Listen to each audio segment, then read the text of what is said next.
প্রিয় দর্শক, চ্যানেল 24 এর ব্যবসা বাণিজ্য বিষয়ক সাপ্তাহিক অনুষ্ঠান first security Islami bank limited business times powered by Fitelligence সবাইকে স্বাগত জানাচ্ছি। আমি ফারহানা লোপা। আমাদের অনুষ্ঠানে থাকছে সাম্প্রতিক সময় ঘটে যাওয়া বিভিন্ন ইভেন্টসের খোঁজ খবর নিয়ে ইভেন্টস লাস্ট উইক। এছাড়া first security Islami bank limited B স্টকে আমাদের সাথে থাকবেন ডিবি এর সাবেক সভাপতি আহমেদ রশিদ লালী। দেশের বাজারে গেল এক বছরে স্বর্ণের দাম বেড়েছে 12 বার। করোনাকালে দামের এমন ঊর্ধ্বগতির সংকট তৈরি করেছে এই খাতের ব্যবসায়ে। সংশ্লিষ্টরা বলছেন গেল 2 বছরে এই মূল্যবান ধাতুর কেনা বেচা নেমেছে 1/4। বাংলাদেশ জুয়েলার্স সমিতির সভাপতি জানান, ফ্লাইট বন্ধ থাকায় সংকট তৈরি হয়েছে অলংকারে।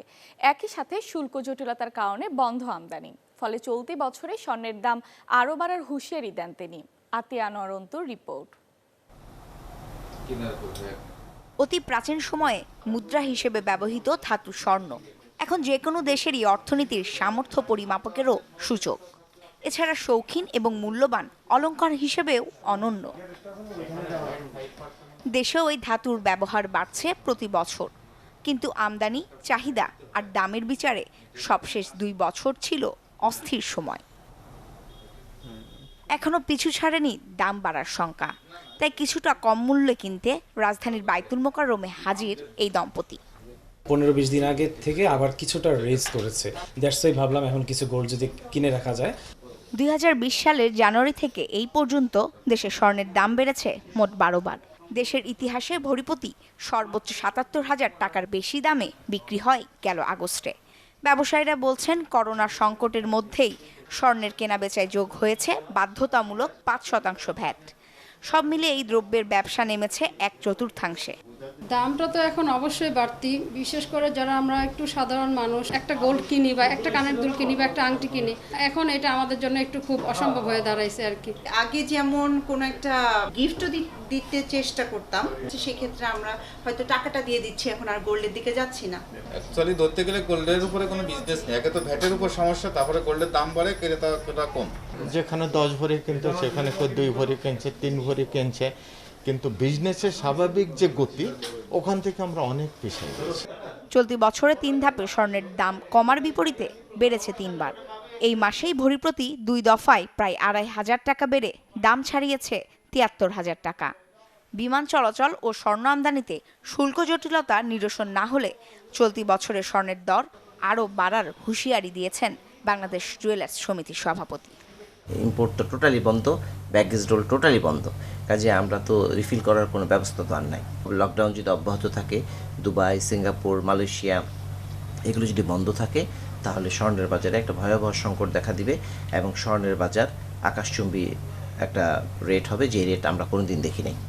চলতি বছরের মে মাসে আন্তর্জাতিক বাজারে প্রতি আউন্স স্বর্ণ বিক্রি হচ্ছে $1,867। আতিয়া আনোয়ার অন্তু, চ্যানেল 24, ঢাকা।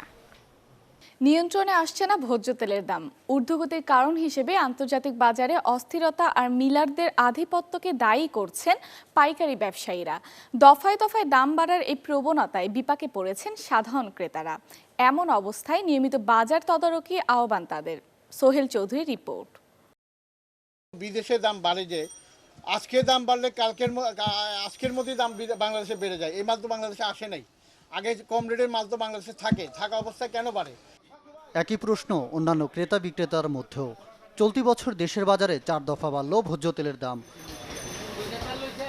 পাইকারিতে বোতলজাত 5 লিটার সয়াবিন তেল বিক্রি হচ্ছে 645 থেকে 650 টাকা দরে, যা খুচরা বাজারে গিয়ে দাঁড়িয়েছে 670 থেকে 680 টাকায়। সপ্তাহ ব্যবধানে লিটার প্রতি দাম 10 থেকে 15 টাকা বৃদ্ধিতে ক্ষুব্ধ সাধারণ ক্রেতারা। তেলের দাম আমাদের কেনার বাইরে চলে যাচ্ছে। আমরা ঈদের আগে যে তেল কিনছি 117 টাকা, এখন আজকে 122 টাকা, এরকম তেল দিচ্ছে না। এটা নিয়ন্ত্রণ করা দরকার বাজার। সাধারণ ভোক্তারা কষ্ট পাচ্ছে, তো এগুলি তো সাধারণ ভোক্তা জানে না। আর দোকানদারদের কোনো দোষ নাই, দোকানদাররা বেশি দামে কেনে, ওরা বেশি দামে বিক্রি করতে বাধ্য হচ্ছে। ক্রমাগত দামের এই ঊর্ধ্বগতি প্রবণতায় মিলারদের কারসাজি রয়েছে বলে অভিযোগ বিক্রেতাদের। নিয়মিত বাজার তদারকি করা হলে স্বাভাবিক অবস্থায় ফিরবে বলে মনে করেন তারা। ঈদের আগে যেভাবে মার্কেটিং করছি, আমাদের ওই মাল এখনো আছে স্টকে, আমরা ওইভাবেই ওই আগের পুরান রেটে মাল এখনো বিক্রি করতেছি। আন্তর্জাতিক বাজারে তেলের সংকট থাকার কারণেই তেলের দাম বৃদ্ধি। তেল তো শর্ট নাই, কোনো কোনো ডিপার্টমেন্ট স্টোরে এমন যেন তেল পাওয়া যায় না।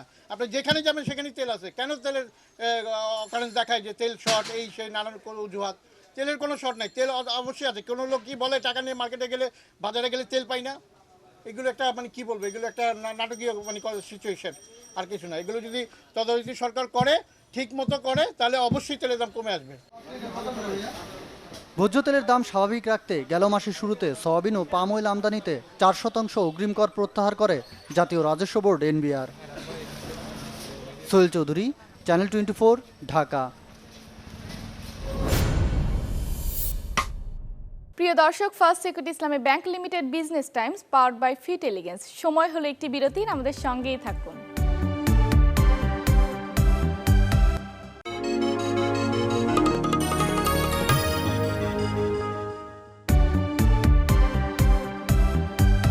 বিরতির পর আবার আমন্ত্রণ first security Islami bank limited business times powered by Fitelligence. Bond market চালু ও জনপ্রিয় করতে 23 মে বেশ কয়েক দফা নির্দেশনা জারি করে পুঁজিবাজার নিয়ন্ত্রক সংস্থা বিএসইসি। এতে মার্চেন্ট ব্যাংক, স্টক ডিলার ও অ্যাসেট ম্যানেজমেন্ট কোম্পানি এবং মিউচুয়াল ফান্ডের নিজেদের পোর্টফোলিওর কমপক্ষে 3% বন্ড কেনার বাধ্যবাধকতা দেওয়া হয়। সেই সাথে পারপিচুয়াল বন্ড পুঁজিবাজারে তালিকাভুক্তির নির্দেশনা দেওয়া হয়। এসব নির্দেশনাকে বন্ড মার্কেট তথা পুঁজিবাজারের জন্য ইতিবাচক হিসেবে দেখছেন বাজার বিশ্লেষকরা। আনিসুর রহমানের রিপোর্ট। দায়িত্ব নেওয়ার পর শেয়ার বাজারের পাশাপাশি বন্ড মার্কেটের উন্নয়ন নিয়ে কাজ করছেন বিএসইসির বর্তমান নেতৃত্ব। এর অংশ হিসেবে ব্যাংকসহ বেশ কয়েকটি প্রতিষ্ঠানকে বন্ড ছাড়ার অনুমোদন দেয় সংস্থাটি। গত 23 মে এ সংক্রান্ত একটি নির্দেশনা জারি করে বিএসইসি। এতে বলা হয়, আগামীতে যেসব প্রতিষ্ঠান পারপেচুয়াল বন্ড ছাড়বে তাদের কমপক্ষে 10% সাধারণ বিনিয়োগকারীদের জন্য রাখতে হবে। আর ইতোমধ্যে অনুমোদন পাওয়া 11টি ব্যাংকে তাদের পারপেচুয়াল বন্ড পুঁজিবাজারে সরাসরি তালিকাভুক্তির নির্দেশনা দেয় কমিশন। বন্ডে বিনিয়োগ বাড়াতে merchant bank, stock dealer, asset management company এবং মিউচুয়াল ফান্ডকে নিজেদের পোর্টফোলিওর কমপক্ষে 3% বন্ডে বিনিয়োগের বাধ্যবাধকতা দেয়, যা করতে হবে আগামী বছর জুনের মধ্যে। নিয়ন্ত্রক সংস্থার এসব নির্দেশনাকে ইতিবাচক বলছেন বাজার সংশ্লিষ্টরা। তাদের মতে এতে বন্ড মার্কেট ও সামগ্রিক পুঁজিবাজার শক্তিশালী হবে। আমরা যে 3,000, 4,000, 5,000 কোটি টাকা টার্নওভারের কথা ভাবছি, সেখানে কিন্তু শুধুমাত্র ইকুইটি মার্কেট দিয়ে কিন্তু ওই লেভেলের টার্নওভার যেতে পারবো না। সেটার জন্য কিন্তু আমার ডেট মার্কেটকেও এস্টাবলিশ করতে হবে। তো ডেট মার্কেটকে যদি আমরা ফ্যামিলিয়ার করতে চাই, তাহলে প্রথমে কিন্তু আমাদের প্রাতিষ্ঠানিক ইনভেস্টর যারা আছে তাদেরকেই আগেই আসতে হবে, এবং সেইটারই ধারাবাহিকতায় বাংলাদেশ সিকিউরিটিজ এক্সচেঞ্জ কমিশন ওই নির্দেশনাটা দিয়েছে আমাদেরকে যে 3% ইনভেস্ট করার জন্য। আমি মনে করি যে এটা একটা সময় উপযোগী সিদ্ধান্ত। বন্ড দিচ্ছে, ওনারা পারমিশন দিয়েছেন, কিন্তু বন্ড মার্কেটের সৃষ্টি হয় নাই। So once it is listed in the stock market, তখন বন্ড মার্কেট রিয়েলি একটা মার্কেট সৃষ্টি হবে। একটা ডেট মার্কেট আমাদের নাই, শুধু ইকুইটি মার্কেট আছে, আমরা অনেক দিন ধরে বলছি। সো কাজেই এই ডিসিশনেই কিন্তু বন্ড মার্কেটের সৃষ্টি হবে স্টক এক্সচেঞ্জগুলোতে, ক্যাপিটাল মার্কেটে। So this is a welcome decision. বন্ডের লেনদেনের জন্য অল্টারনেটিভ ট্রেডিং বোর্ড নামে একটি প্ল্যাটফর্ম প্রস্তুত করেছে ঢাকা স্টক এক্সচেঞ্জ।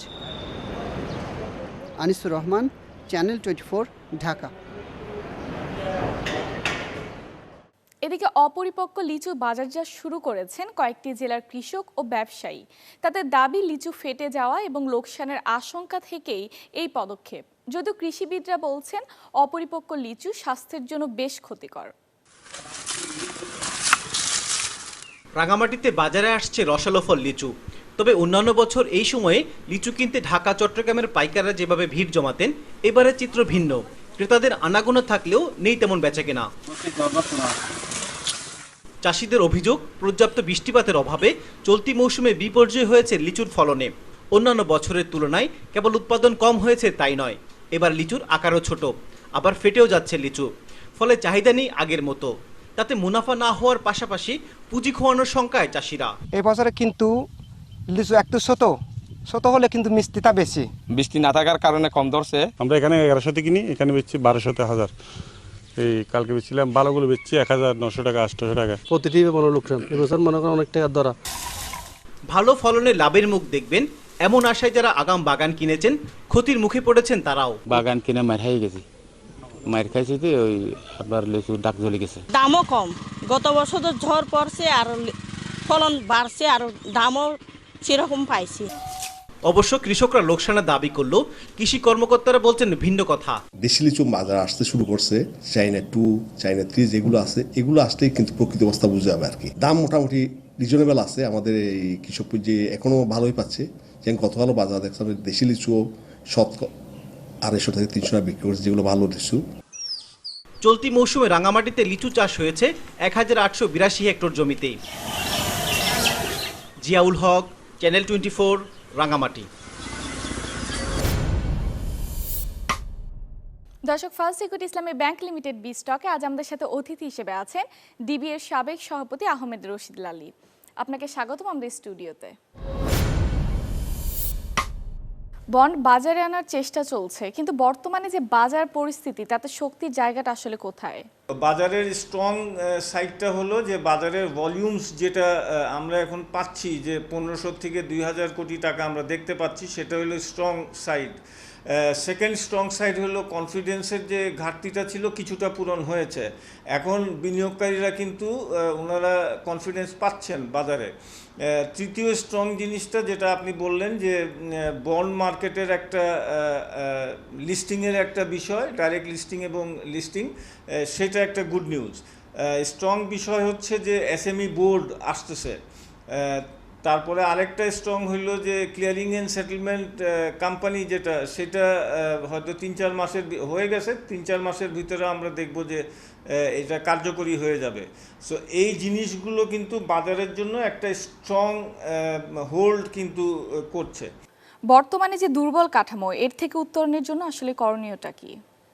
উইকনেস যেটা আছে, উইকনেসটা আমি বলবো যে রিসার্চ ওয়ার্ক নাই আমাদের।